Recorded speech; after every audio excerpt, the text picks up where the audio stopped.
For generations, the sea has been a lifeline for the people of Lamu, feeding families, shaping culture, anchoring an entire economy. However, life for these residents was changed dramatically by the decision to establish a deep-sea port, the Lamu Port, that would connect Kenya's landlocked neighbors to the north and northwest, South Sudan and Ethiopia, to the sea.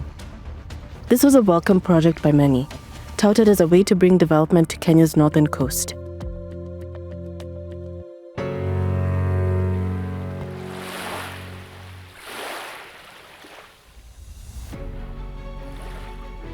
For the fishermen who made a living on the ocean here, however, the new port has brought their livelihoods to a crashing halt.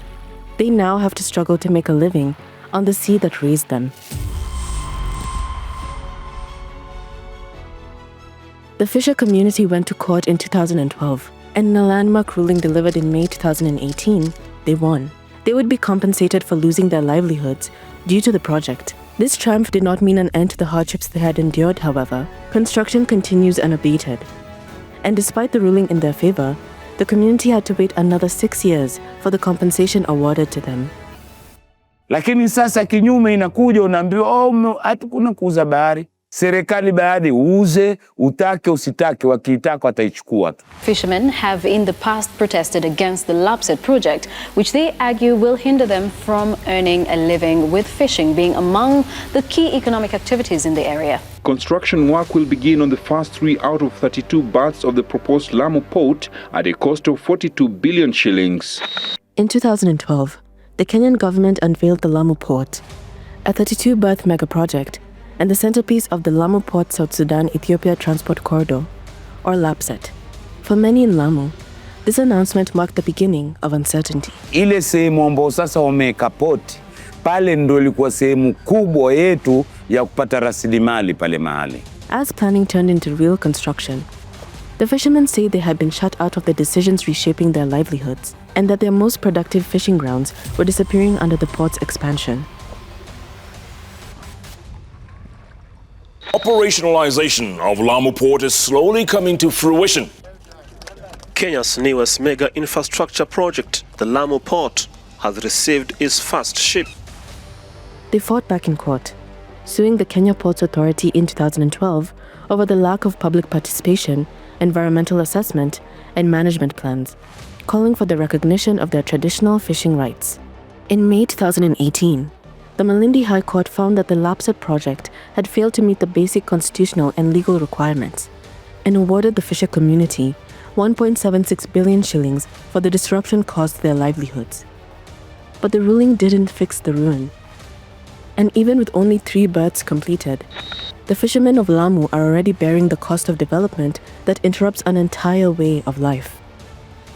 Sasa imekuwa sisi wavuvi ni mpaka twende deep sea ndo tupate samaki. Na deep sea kuna wakati mwingine inakuruhusu kwenda, kuna wakati mwingine deep sea inakataa.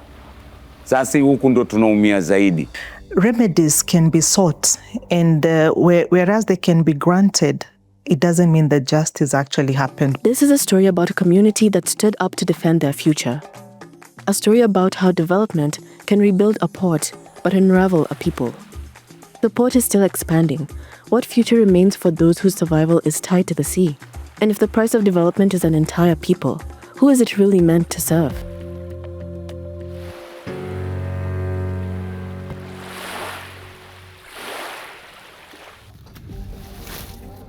Fishing has always been at the heart of Lamu. Before the port, the channels around Lamu, Manda, and Shela were rich with marine life. Fishing was bigger than just an economic activity.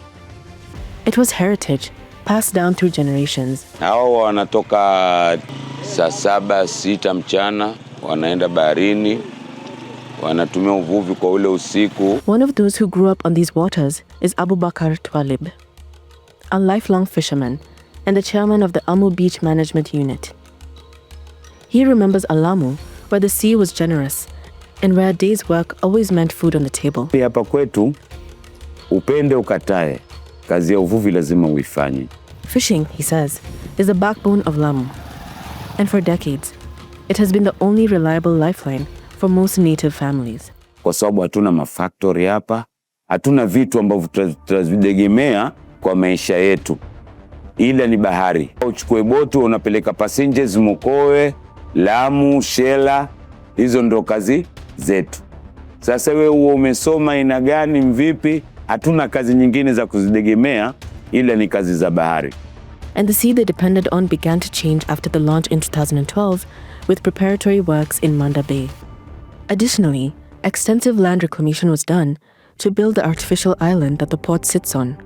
Located on what used to be open sea, by 2016, heavy equipment had arrived, and the dredging for the first 3 berths began, clearing the bay for deeper ships.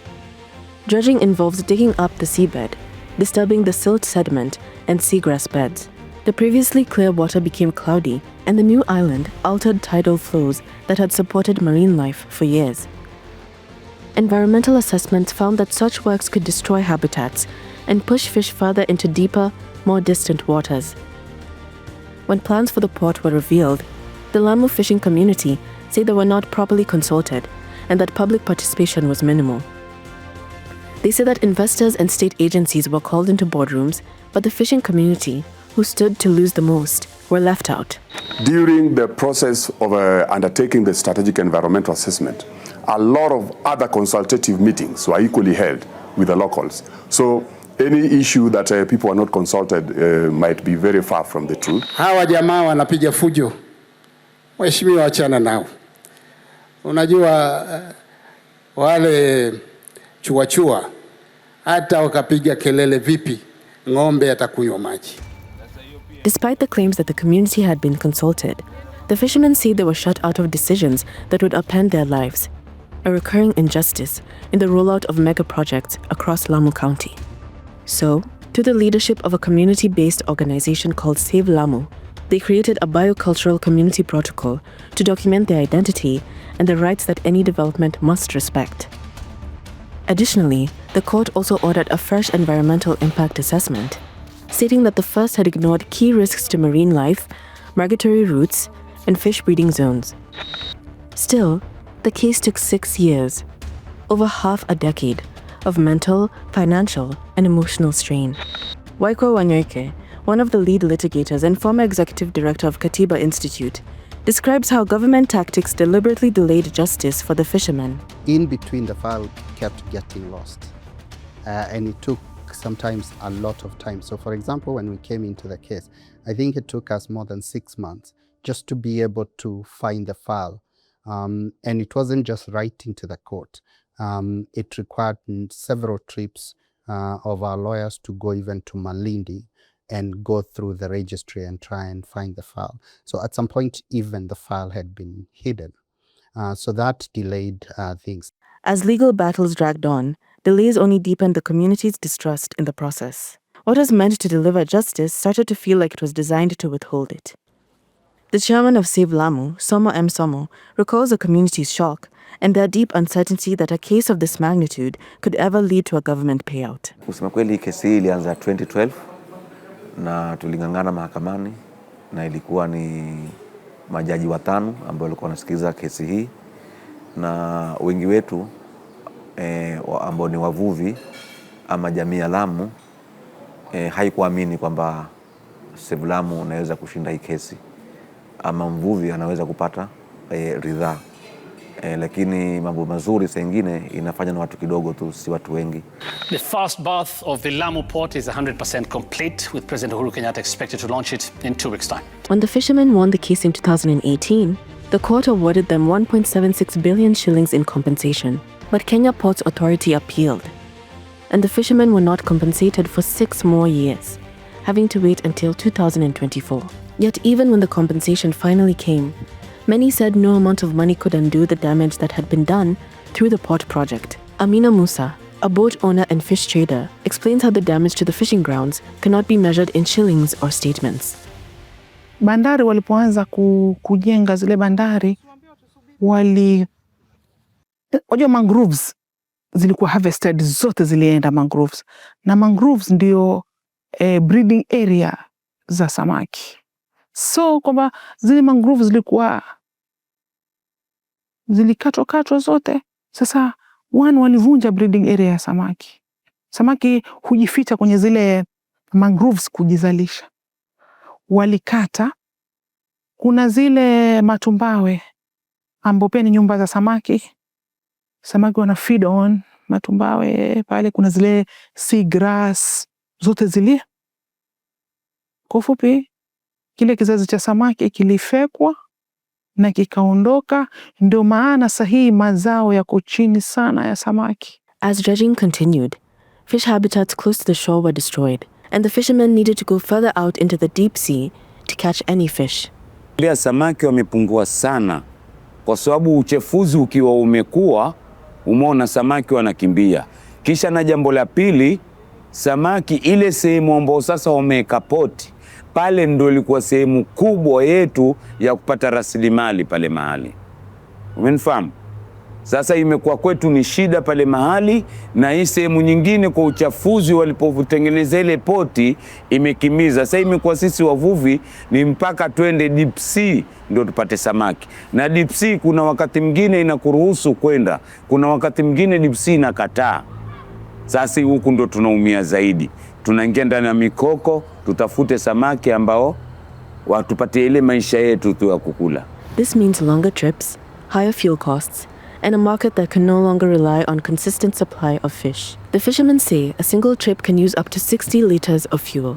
And as the fish move further away from the shore, every extra kilometer they have to sail is money risked. With catches now unpredictable and the fishing window so narrow, many end up spending thousands on fuel, only to return with a paltry catch that can barely cover the cost.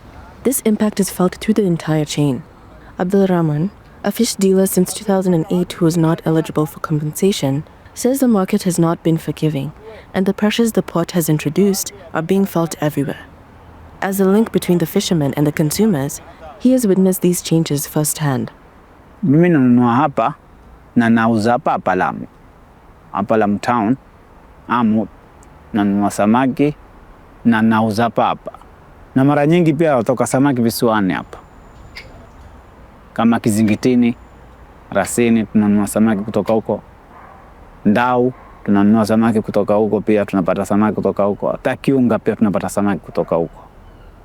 Ajua shida tu ni ile transportation ndo inakuwa changamoto kwenye hizo sehemu kama Ndau na Kiunga. What Abdul Rahman describes is now the reality for many in Lamu's fishing trade. He buys and sells fish in Lamu town, but the fishermen who bring in the catch have to travel far beyond their usual grounds. A trip to Kizingitini, located on Pate Island, can mean traveling over 30 kilometers, and going as far as Kiunga near the border with Somalia can mean journeys of up to 75 kilometers just to find a catch worth selling. What pushes them that far is not choice, but necessity. Fish species including tuna, one of the market's most profitable favorites, once teemed in shallow waters, but these have moved further away. To keep up with the demand, fishermen must follow the fish no matter how far the sea takes them. Ajua hapa Lamu town, hii bahari ya Lamu unayoiona hapa si hatuna sehemu nyingi ya kuvua. Ingawa ziko, lakini haturuhusiwi kwa sababu ni njia barabara ya boti. Hatuwezi kuweka mitego, tuna hatari, si ndio? Lakini tunavuka ngambo ya Bajunini huko. Tunaingia hapo sehemu zapo. Hiyo poti ndio nakwambia, hiyo kuanzia hapo poti kuendelea mpaka huko. Hizo ni sehemu za kuvuliwa tu hizo. Yaani ukitoka huko Mkandra hiyo mpaka Ndau, hizo ni sehemu ukizifuatilia utaziona hapa kunavuliwa na pale, kunavuliwa na kule, kunavuliwa, ukienda mpaka utapata na Ndau. Na huko ukiingia upande wa huko unaenda mpaka Shanga, unaenda mpaka Ntangawanda, unaingia Rasini, huko sehemu hizo ndio tunapata samaki huko, yani wengi. Kipindi hicho cha nyuma kabla port alikuwa tuna samaki wadogo.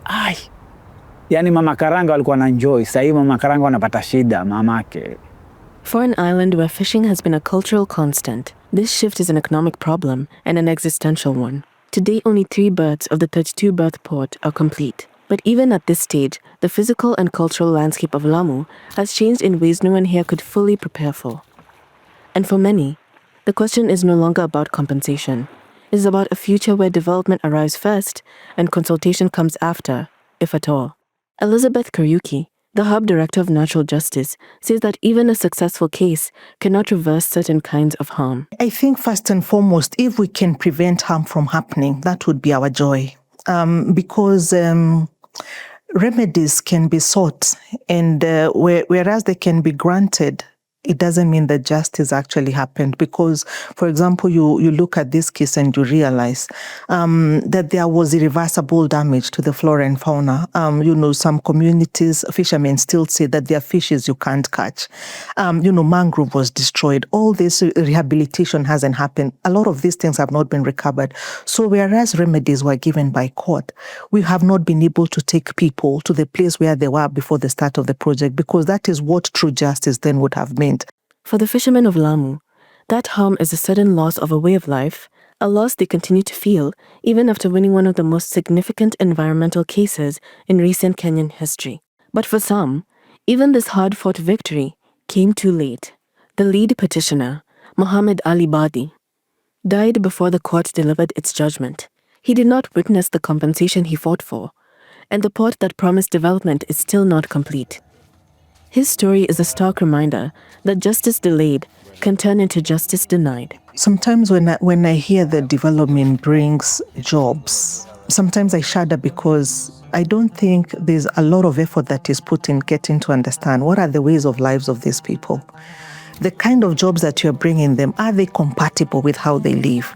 So if these people are fishermen or these people are pastoralists, and the kind of jobs that you're saying development will bring is about building, digging trenches and things like that, is that the kind of livelihoods that would sustain a community like this? And how sustainable are those jobs in the long term? Will they only exist for the life of the project, and after the project is developed, then there are no more jobs? Nafikiri wavuvi hawakuona kama yale ni maendeleo. Na kwa sababu kama nilivyosema, Lamu hakuna kiwanda, hakuna factory, kwa hivyo marketing iko chini ya samaki. Endapo tunapata samaki wengi, basi price inateremka. Kwa mfano kama tuna, tukianza season, tunauza pengine 350. Lakini endapo samaki wamekuwa wengi, tunauza paka 50 bob kwa 1 kilo. Unaona? Kwa hivyo kuna difference kubwa sana. Na saa nyingine unaambiwa pia usiende kuvua kwa sababu hawana zile sehemu za kustore kama cold store. Kwa hivyo mvuvi aliona kwamba endapo kama angeletewa hiyo factory, awe atauza samaki wake wakati wote kwa bei nzuri, yeye ndo angeona haya ni maendeleo. Lakini kulingana ile poti yetu ya Lamu ni poti ya transit. Ni mzigo uletwe pale, alafu meli nyingine ifanye nini ichukue. Kwa hivyo wakaona wao pia hakuna kitu watafaidika. This is a question that Lamu will continue to ask. What happens to a community when development comes at the cost of their livelihoods? What does this development mean when it leaves the people whose lives it alters so significantly with less than they had before? As Kenya looks towards Vision 2030, Lamu stands as a reminder that progress cannot simply be measured in mega projects. True development should not just benefit investors and distant stakeholders.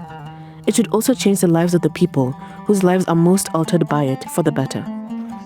And that actually, to me, shows the sophistication of the community.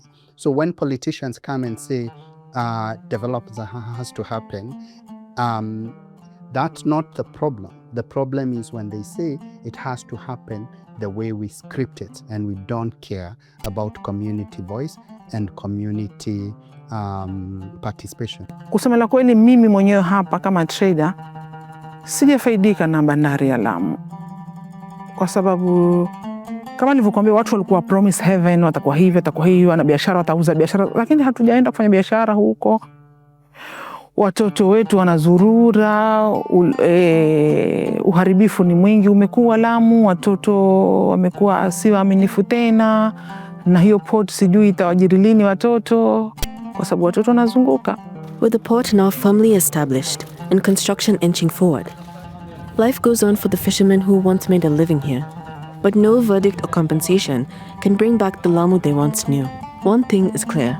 If development falls hardest on communities who cannot afford to pay, then its true cost can no longer be ignored. Port, kusema kweli, imeturudisha nyuma kama jamii wa Lamu. Kwa kiserikali ni maisha imeenda mbele. Sababu kutakuja mameli, kutapata maisha, wa serikali itapata mapato. Lakini kwa jamii hakuna kwa jamii. Kwa sababu mapato yote yanaingia, hata hiyo sasa sisi hatujajua pale kwa port kuna percentage gani itaingia kwa watu wa Lamu.